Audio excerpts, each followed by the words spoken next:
Extrait du livre du professeur Joseph Chunjang Puemi, Monnaie, Servitude et Liberté. La répression monétaire de l'Afrique. En guise d'introduction. Ce qu'on sait, savoir qu'on le sait. Ce qu'on ne sait pas, savoir qu'on ne le sait pas. C'est savoir véritablement. Confucius, les 4 livres. Ce livre répond à un vœu qui m'a été exprimé le 28 septembre 1978. Cela se passe à Washington. La réunion annuelle conjointe des instances suprêmes de la Banque mondiale et du Fonds monétaire international, FMI, vient de se terminer. Pendant 4 jours, les ministres des Finances et les gouverneurs de banques centrales de 137 pays du monde non communiste ont débattu des grands problèmes économiques de l'heure et des solutions qu'ils appellent. Dans les antichambres, les experts du Fonds et de la Banque ont discuté, dans le moindre détail, des situations économiques et politiques des pays membres. Les pays sous-développés, les Africains en particulier, ont eu droit aux félicitations pour leur saine gestion, entendez sans déficit budgétaire, aux avertissements fermes si leur déficit n'était pas corrigé dans des délais appropriés. Tous sont convaincus qu'ils ont rencontré à Washington les meilleurs économistes du monde, capables de démontrer, statistiques à l'appui, que la conjoncture est terriblement précaire au Nigeria malgré ses surplus pétroliers, au Gabon et en Côte d'Ivoire, qui, quelques mois avant, étaient les modèles de la réussite, à cause de leur déficit prévisible de balance de paiement provoqué par l'inflation intérieure, et que le Rwanda risque d'avoir des problèmes, car ses excédents de balance de paiement déboucheront sur l'inflation. Oui, en Afrique, tout est possible. Les déficits de balance de paiement s'expliquent par l'inflation. Les excédents la provoquent. Parole d'experts. Dans les mêmes antichambres, les pays industrialisés se sont concertés. L'Angleterre s'est engagée à modérer la hausse des salaires pour réduire le volume de son déficit. Les États-Unis ont promis, par la voix de leur président notamment, de faire un effort substantiel pour maîtriser la hausse des prix.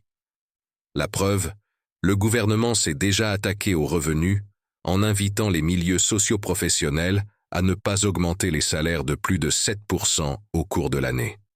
La France continuera la politique d'assainissement entreprise depuis que le gouvernement Barre est aux commandes.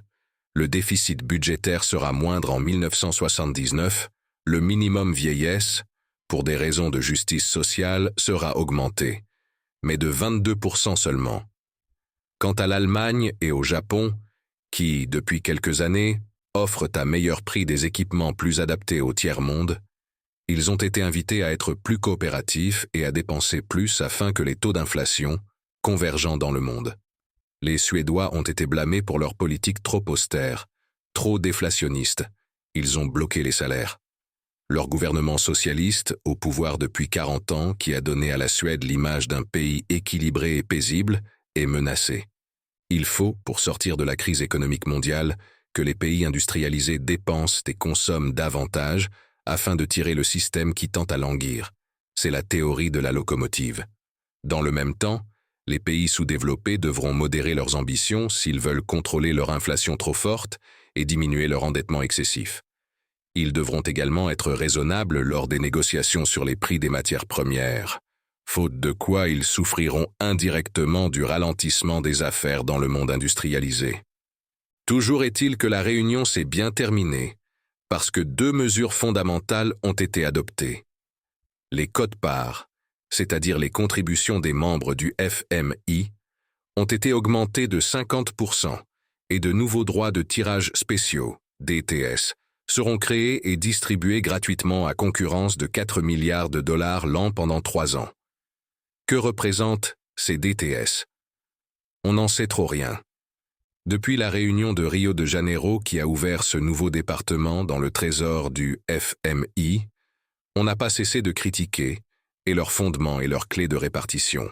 Feu le professeur Rueff en disait qu'il s'agissait d'un plan d'irrigation en temps de déluge. Personne ne l'a jamais sérieusement démenti, mais des liquidités supplémentaires seront émises à côté des dollars qui, chaque jour, inondent un peu plus le monde. Le lendemain, les journaux sont unanimes. Rien n'a été résolu. La crise qui dure depuis près de 10 ans persistera. Les prix augmenteront de 10% en moyenne en Occident, plus encore chez les sous-développés. La production réelle ne s'accroîtra pas de plus de 3,5%, même en Allemagne, pourtant en tête. Le chômage, au mieux, sera à son niveau actuel, c'est-à-dire insupportable. Les enlèvements, les crimes se développeront en Italie et s'étendront en Europe. Le sang coulera toujours en Amérique latine, en Asie, au Moyen-Orient et, bien entendu, en Afrique. C'est dans cet environnement d'inquiétude et de doute qu'un ministre africain des Finances m'invite à déjeuner, car, dit-il, il a beaucoup entendu parler de ma passion pour les questions monétaires.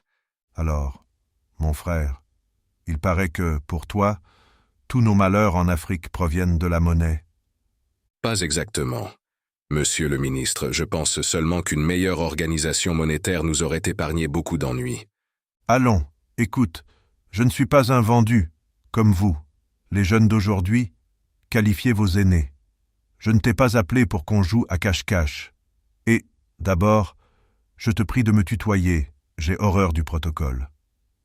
Nous parlons de nos problèmes, et je peux t'assurer qu'il y a plus que tu n'imagines de gens chez nous qui t'aiment bien. Figure-toi que tu as même déjà des adeptes chez nos jeunes étudiants. Mais revenons à ce qui me préoccupe. Je sors de cette réunion encore plus déçu que les années précédentes. J'ai la désagréable sensation qu'on nous fatigue avec des discours. Seulement voilà. Je n'arrive pas à faire la jonction entre ces troubles monétaires mondiaux et le piétinement de nos économies. Car nous faisons des efforts appréciables pour les mettre sur les rails, mais ça ne va pas. Comment vois-tu les choses ? Au risque d'être simpliste, et puisque tu veux le fond de ma pensée, je crois que les problèmes économiques et sociaux sont, à l'heure actuelle en Afrique, d'abord monétaires. Explique-toi. Nous avons des ennuis politiques, diplomatiques, militaires, etc. La guerre au Sahara occidental nous dérange, le Zaïre ne nous fait pas honneur, il y a des Cubains et des Russes partout. Et que dire de l'Éthiopie, siège de l'OUA? Tu sembles ne pas comprendre les troubles de ce continent, et pour toi, tout se ramène à la monnaie. Pas exactement. Je n'ai jamais dit que la solution de nos problèmes monétaires ouvrirait les portes du paradis, ne serait-ce que parce qu'une société sans problème est une société morte, et je ne souhaite pas que l'Afrique meure. Par contre, je pense que la solution de beaucoup de nos difficultés passe par une meilleure maîtrise de nos circuits financiers, donc monétaires. Concrètement, qu'est-ce que cela veut dire? Pour prendre l'exemple de notre sécurité, je crois que nous devrions être capables d'assurer notre défense, être donc militairement forts. Mais pour cela, il faudrait entretenir et équiper nos armées pour les rendre plus efficaces. Cela implique que nos économies sécrènent suffisamment de revenus pour qu'une partie puisse être distraite et affectée à la vie des troupes et à l'achat, ou à la production, pourquoi pas, du matériel. C'est dire que nos pays devraient accélérer leur croissance économique, donc le rythme d'investissement dans la production des biens et des services. Or, investir à bon escient, c'est avant tout disposer de circuits financiers soigneusement organisés, avec à leur tête des banques centrales, conduites avec rigueur et rationalité. Bref, une monnaie bien gérée. Comme tu peux le voir, le cheminement que je viens de faire ne peut être inversé. Alors, pour toi, investir, c'est bien gérer la monnaie. C'est fabriquer des billets. C'est la planche à billets, bien connue. C'est l'inflation que nous voulons combattre à tout prix. C'est bien gérer la monnaie, oui. Mais tout le monde sait que ce qui nous manque, c'est l'épargne à investir. La monnaie, on peut en fabriquer autant qu'on veut. Je n'en suis pas si sûr, en tout cas en ce qui concerne l'Afrique de la trappe qu'on appelle zone franc. Quant à cette épargne qui doit précéder l'investissement, c'est un mécanisme qui ne sera vrai que le jour où tout le monde aura du travail en Afrique. Le jour où se réalisera ce que vous, les économistes, appelez le plein emploi. Pour l'instant, c'est à mon avis l'inverse qui devrait être vrai. L'investissement, plus précisément la dépense d'investissement, doit précéder l'épargne. Tu m'étonnes. Mais passons à ce désordre monétaire international. Qu'en penses-tu? Je pense que c'est un désordre soigneusement ordonné. Pourquoi tu n'écris pas un livre sur tous ces paradoxes? Tu sembles tellement sérieux quand tu parles. C'est délicat, et je me demande s'il ne vaut pas mieux continuer à le répéter dans les amphithéâtres et être traité de rêveur que de déclencher des susceptibilités. Chez nous, les différences d'opinion, même sur les questions d'intérêt général, tournent rapidement en querelles personnelles. Et puis, il y a les appétits de ceux que la situation actuelle arrange, et dont on connaît les méthodes. Mon cher, réfléchis à ce mot de Cabral. Les intellectuels africains doivent se sacrifier. J'ai donc réfléchi. Il n'y a pas de paradoxe, il n'y a que des malentendus. Dire que l'épargne précède et conditionne l'investissement est vrai, mais pour un individu qui, s'il épargne, s'enrichit. Au niveau de la collectivité, la même épargne, c'est un refus d'acheter, donc un appauvrissement du commerçant qui cherche à vendre. D'où le paradoxe, mais il n'est qu'apparent, nous verrons pourquoi. En attendant, signalons simplement que l'Américain n'épargne pas et que c'est précisément pour cela que la machine économique américaine tourne. C'est la civilisation de consommation. On ne demande pas à l'Américain d'épargner. Les entreprises le font pour lui. Elles s'autofinancent. Et c'est tout le problème de la concentration du capital.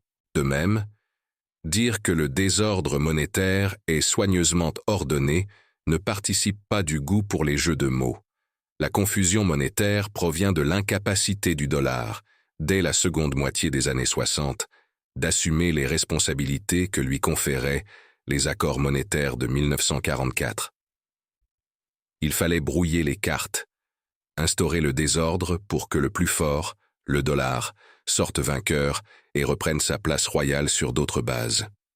Nous rencontrerons d'autres paradoxes. Il n'y a pas d'inflation au Nigeria ni au Zaïre. Le gouverneur de la Banque centrale a plus de pouvoir que le gouvernement tout entier. L'Afrique punit ceux de ses fils qui épargnent.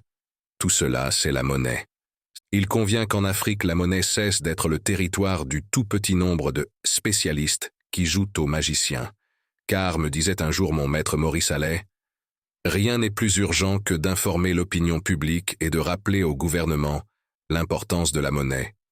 Ce livre voudrait ouvrir la discussion sur un sujet qui reste, même dans les couloirs des ministères des Finances et des banques centrales, un mystère, et qui pourtant touche dans ses moindres détails notre vie quotidienne, en même temps qu'il façonne, au fil des années, celle des générations futures. L'art de la Banque centrale est devenu, à mon avis, l'une des pierres angulaires de l'édifice de notre civilisation.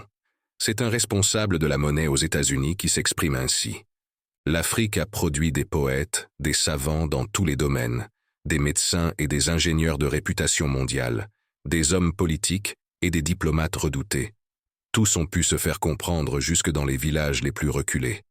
Elle n'a pas réussi à avoir des comptables et des licenciés en droit pour gérer ses banques, et d'abord ses banques centrales.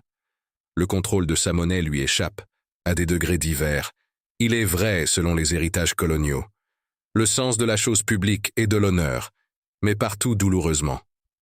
Pourtant, s'il y a un domaine qui aurait dû retenir l'attention de l'Afrique au lendemain de l'indépendance, c'est bien celui de la monnaie, car, c'est à peu près unanimement admis maintenant par les économistes, elle occupe une position centrale dans la vie sociale. C'est encore feu le professeur Ruff qui n'hésitait pas à la placer au cœur de l'ordre social, et il en a toujours été ainsi. Il n'y a pas, dans l'histoire connue de l'humanité, de changement décisif, quel qu'en soit le sens, auquel n'aient été associés d'une manière ou d'une autre des événements monétaires. Les civilisations antiques sont nées autour des cités. Ces cités n'ont vu le jour que lorsque la monnaie est apparue pour permettre les échanges. Pas de communauté sans échange, pas d'échange sans égalité, et pas d'égalité sans commensurabilité. La commensurabilité dont parlait Aristote, c'est la possibilité de comparer les biens, objets d'échange, à un bien particulier, un étalon unique, la monnaie. Sans le chat, unité de monnaie égyptienne, il n'y aurait pas eu d'Égypte. L'Empire romain s'est formé et consolidé avec une monnaie forte et stable. Il s'est décomposé avec une monnaie dépréciée. Le Moyen-Âge n'est qu'une juxtaposition de petits féodaux battant chacun la monnaie de son fief. L'État est faible. L'Église, seule autorité acceptée par tous, est forte. La Renaissance n'aura lieu que parce que le métal, l'or en particulier, sera une monnaie universelle, suffisamment abondante pour nourrir le commerce international. Le roi aura assez d'autorité pour que seul son sceau confère de la valeur aux pièces. Et surtout, les lois de l'Église sur l'usure seront supprimées, libérant le taux d'intérêt, instrument capital de politique économique, dont le rôle n'a jamais été mis en cause depuis, sauf récemment, avec le désordre monétaire international. La révolution industrielle du XVIIIe siècle et le capitalisme moderne seront conditionnés par le changement radical de la nature même de la monnaie, qui, de métallique, deviendra scripturale, simple écriture. Le même capitalisme a failli s'effondrer avec la crise de 1929, essentiellement monétaire. Il ne s'est relevé des ruines de la Seconde Guerre mondiale, que, selon certains, l'inflation hitlérienne aurait provoquée, que grâce à l'abondance du dollar. Cette abondance expose aujourd'hui le monde au plus grand péril, la guerre généralisée. Quant au nouvel ordre économique qui fait couler tant de salive, il attendra le nouvel ordre monétaire. En dépit de 1000 efforts pour faire croire que c'est l'Occident qui est venu apporter sa technique à l'Afrique, des témoignages de plus en plus nombreux sont apportés que le choc colonial a plutôt arrêté un processus soutenu de progrès économique qui plonge ses racines dans la nuit des temps. Ainsi voudrait-on que l'agriculture ait été introduite dans la savane vers l'an 2000 avant JC par la diffusion d'idées et de plantes importées d'Égypte, ou que beaucoup de cultures type actuelles aient été introduites avec peine par des Européens vers le XVe siècle, alors que l'agriculture a débuté indépendamment en Afrique de l'Ouest vers l'an 5000 avant JC, et que l'introduction des cultures d'origine asiatique ou américaine ne s'est pas effectuée du jour au lendemain, non par manque d'ouverture d'esprit, mais simplement parce que les nouvelles cultures étaient l'objet d'essais minutieux, car aucune communauté n'était disposée à risquer sa source d'alimentation habituelle pour adopter à la hâte des nouveautés non testées. C'est l'Européen qui ne comprenait pas le temps d'ajustement qu'implique tout changement sans coût. Ainsi encore, voudrait-on que l'industrie et le commerce aient été le fruit de la colonisation, alors que l'aciérie avait atteint l'Afrique de l'Ouest au cours du premier millénaire, qu'au XIXe siècle H. Barth tient pour grandiose ce genre d'industrie qui s'étend dans le nord jusqu'à Murzuk, Ghat et même Tripoli, à l'ouest non seulement à Tombouctou, mais à un certain degré jusque sur les rivages de l'Atlantique, les habitants d'Arguin, île de la côte ouest africaine, s'habillant avec des vêtements tissés et teints à canaux à l'est sur tout bord nu, quoique là elle entre en contact avec l'industrie du pays, qu'au sud elle rivalise avec l'industrie locale des Ibira et des Ibo, tandis que vers le sud-est elle envahit tout l'Adamawa, et que Félix Dubois est impressionné par les marchands de Djenné, grande ville au cœur du Niger, qui ont des entreprises organisées dans le sens européen du terme, avec des méthodes et du personnel semblables aux nôtres, des représentants dans les centres importants et des succursales à Tombouctou, des agents voyageurs qui ne sont autres que nos voyageurs de commerce. Une telle organisation était impossible sans une structuration politique de l'espace et un système monétaire au point. L'Afrique précoloniale avait tout cela, mieux qu'ailleurs. Il est clair que les principales monnaies de l'Afrique de l'Ouest précoloniale fonctionnaient comme des monnaies universelles et avaient les attributs de la monnaie moderne. Aujourd'hui, faute d'accorder aux questions monétaires l'attention qu'elles méritent, l'Afrique inflige à ses enfants, et plus encore à ceux qui ne sont pas encore nés, des souffrances tout à fait gratuites. Avec sa terre généreuse, ses incalculables ressources énergétiques et du sous-sol, ces hommes réputés pour leur force physique et mentale, mais aussi pour leur humanisme, l'Afrique mendie, se déchire, se détruit, ou plutôt détruit les chances de ce que les combattants de notre indépendance, en donnant hier et aujourd'hui leur sueur, leur sang et souvent leur vie, ont voulu offrir au monde une terre accueillante et chaleureuse, mais retrouvée, une Afrique forte mais paisible, diverse mais unie autour de ce qui lui a toujours été le plus cher, l'amour, le dialogue, la tolérance. L'Afrique a perdu le respect que le monde était prêt à lui accorder à la fin des années 50. Elle perd chaque jour ce que les révélations du juste prix de ses exportations lui offrent comme chance de développement véritable. Et l'Africain déchante. Il n'a plus confiance en lui-même. Il a peur de l'Africain, du présent, de l'avenir, et à mesure qu'il gravit la colline des promotions administratives et politiques, plutôt, précisément pour cela, son problème premier redevient celui de la survie, quitte à mentir, médire, trahir celui qu'il considère comme son adversaire, alors qu'il s'agit de son allié naturel, l'Africain. Comment en est-on arrivé là? Il y a sans doute, à l'origine le matraquage politique, mais il y a aussi depuis 20 ans, et s'agissant de la monnaie et des mécanismes économiques en général, une rupture intellectuelle coûteuse, et cela dans un environnement international particulièrement malsain.